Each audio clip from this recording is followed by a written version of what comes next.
Well, it feels like we've had 2 consecutive byes, doesn't it? Having played on the Thursday night with our last game, so it means we've had 2 consecutive weekends off. But the Bombers are back in action this week, and we're playing the Gold Coast Suns at Marvel Stadium. We're going to talk all about that game right now. See the Bombers fly up to win the premiership flag. Our boys who play this mighty game always strive for glory and fame. So it's the Bombers versus the Gold Coast Suns at Marvel Stadium on Saturday. We all remember the last time these 2 teams played. They beat us after the siren. Mac Andrew kicked the goal after the siren. How could I forget? The 3rd year in a row it's been, and is this going to be the 4th year in a row that we're going to lose a game after the siren? 2022, it was Jamie Elliott. 2023, it was Dan Houston for playing for Port Adelaide at the time. 2024, it was Mac Andrew. You know, as an aside, Essendon hasn't won a game after the siren since, I think it's 1911. What?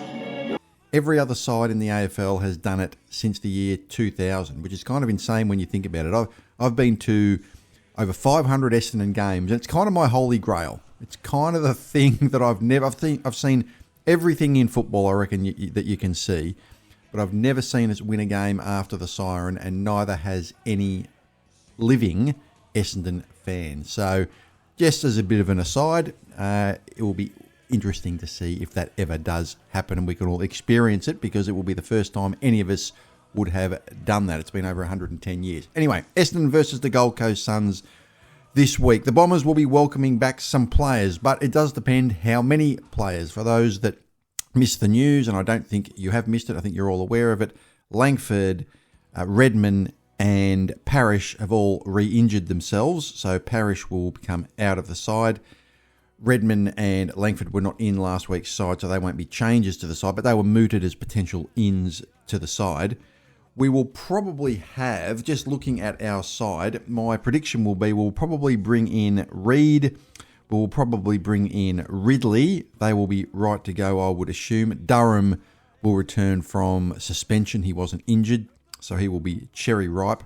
And I'm predicting another change. I'm just predicting McMahon comes into the side just because of his good form. He kicked 5 goals in the VFL, and he's the leading goal kicker for Essendon in the VFL, and he's also the leading goal kicker for Carlton in the VFL, which is unusual that a player is the leading goal kicker for 2 different teams. If you like the content I provide, please hit the like and subscribe buttons. It helps the YouTube algorithm when you do so. It will ensure you don't miss a video. It only takes 1 second to do it, and it doesn't cost any money, so you can't beat that. I'd like to see Sartis come in. I got a lot of good feedback in the video I made about the future of Elijah Sartis. He's obviously playing very well in the VFL, or pretty well in the VFL, certainly putting up good numbers, but it just seems as though he's on the outer. I mean, look, you could make the case that he comes in instead of McMahon, and it would be like for Parish, because you've effectively got, Reid in for Blackiston, Ridley in for Laverty, Durham in for Hobbs, and then Sartis in for Parish. That's kind of like for like. I just have a feeling that he's on the outer. But look, we'll see what happens anyway. Just listening to Brad Scott in the press conference, he was actually asked about Perkins in the last after-match press conference, and just some of the verbiage I was listening to from Brad Scott indicated to me that he'll probably play Perkins. He thinks, Perkins is an explosive player, and he just needs to remember his strengths and all that sort of thing. And just from what I was listening to, and look, who knows what's going to happen, but just from the way Brad Scott sounded, it sounded like Perkins is probably going to play. So I'm going to say Blackiston, Laverty, Hobbs and Parish out of the side. I'm predicting Vigo stays in the side. Vigo played pretty well against, Luke Jackson was best on ground, but Vigo was, did probably as well as you'd expect in his first game, and I think he's probably earned the right for a second game. So that might mean we hold Goldstein over again. That will be an interesting selection. We know that Brad Scott likes Goldstein, obviously coached him at North Melbourne, and he's obviously a really good player. So, look, it wouldn't surprise me if Goldstein does come in for Vigo just to give us that extra bit of experience, but I think Vigo probably played well enough. And look, Goldstein could come in anyway, and we could go with the 2 ruckmen. But then again, we've got Peter Wright down there, so I don't think we really need the 3. So I'm going to go with Vigo staying in the team. So this game is kind of interesting because the Gold Coast are about a 3.5 goal favourite as I am narrating this. They're about a 22-point favourite.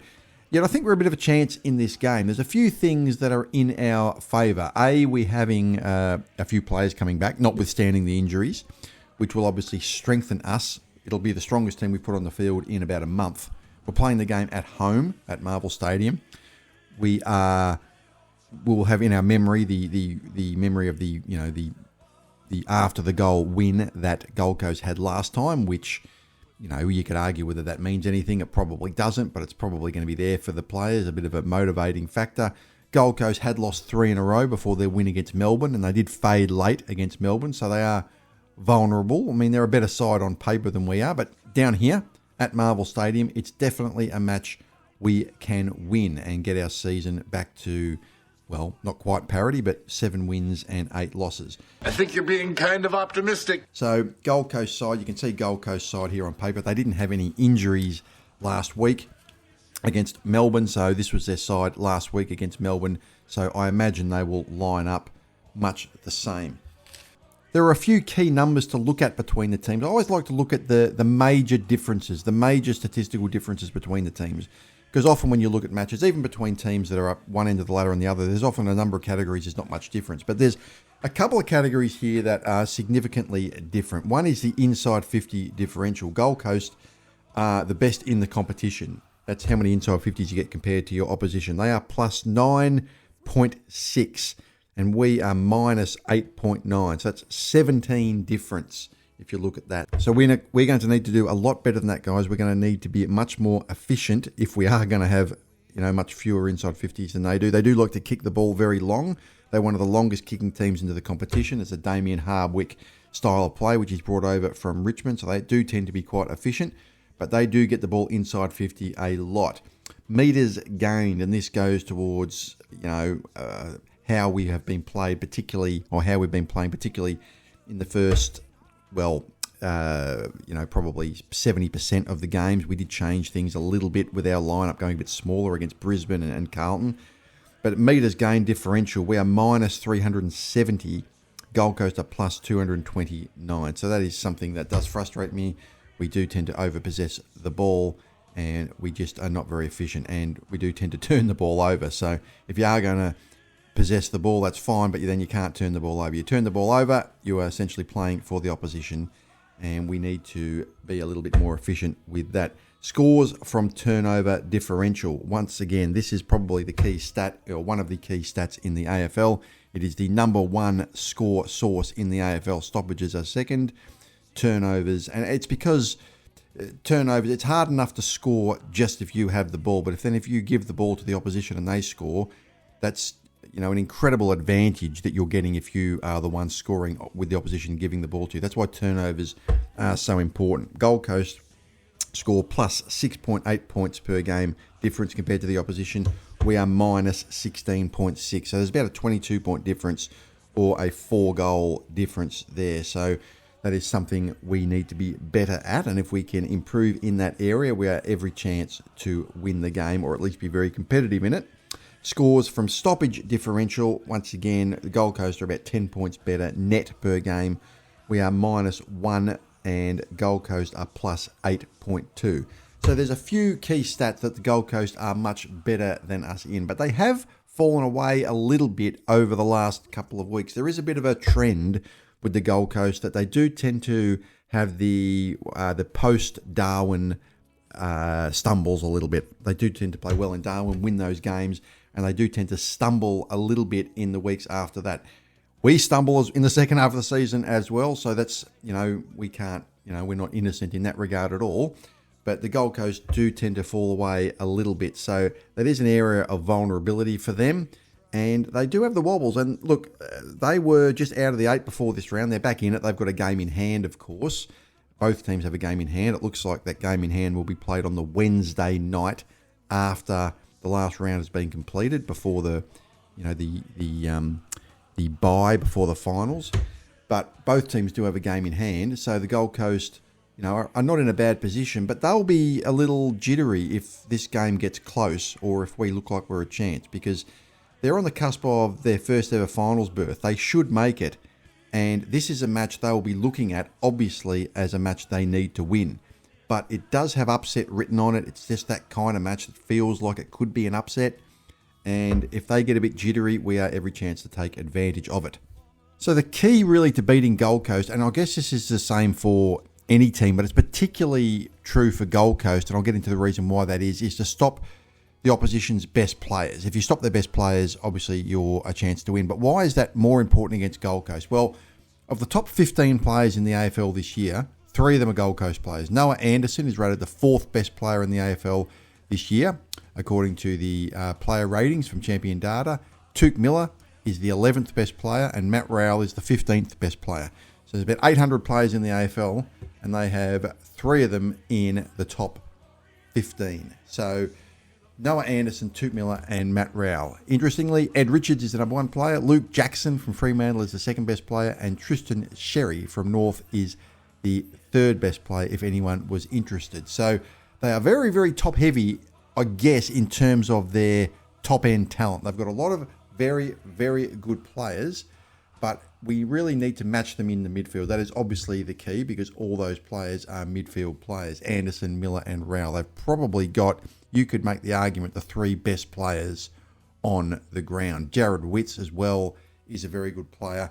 But it falls away a little bit after that in terms of their talent. If you just look at their player ratings, you've got Anderson, Miller, Rowell this season are the 3 best players. Witts is their 4th best player.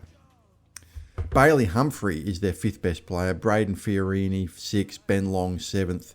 Sam Collins, 8th. These are all good players, but it does fall away a little bit outside their top 3. They've really got 3 outstanding A-graders there. So we really need to match them in the midfield. I did make a video before that we do have a lot of similar players in the midfield, similar players in terms of a lot of in and under players, and we need those extra outside midfielders who are versatile, that can really, force the opposition to need to take accountability for them. We've only really got 2 midfielders that are versatile. We've got Merritt and we've got Martin. They're the only midfielders that can play in the back line, in the forward line, and in the midfield. But our midfield needs to break even with Anderson, Miller, and Rowell. And if we do that, we're a pretty good chance of winning the game. They are a good team. I think their style is suited pretty well to Marvel. I know that Damien Hardwick doesn't like Marvel, and they've lost games there before. But really, with their long kicking game plan and a pretty good skill level, it should be suited to them under the roof. But really, I think that we can match it with them. We're sort of due a good performance. I think we're going to be looking forward to getting back. It feels like I said, we haven't played for a long time. It will have been, I think, 16 days since we've had a match. So it kind of feels like we're going to be, I think, up for the game, if you like. Whether we've got the talent or the ability to pull it out remains to be seen, but I think it's possible. So my prediction, I'm actually tipping an upset in this game. I'm tipping Essendon by 8 points. I don't know whether that's bias. I don't think it is. I think, when you're looking at the fixture for a particular round and you sort of, there's going to be an upset or 2, and it just feels like a strategic upset if you're doing your tipping. There's something about this match. I don't know what it is, but it just feels like we could win it. I'm probably going to have egg on my face. We might get thrashed. Who knows? But just a few things. The venue, Marvel Stadium, players coming back, coming off the bye, we should be fresh.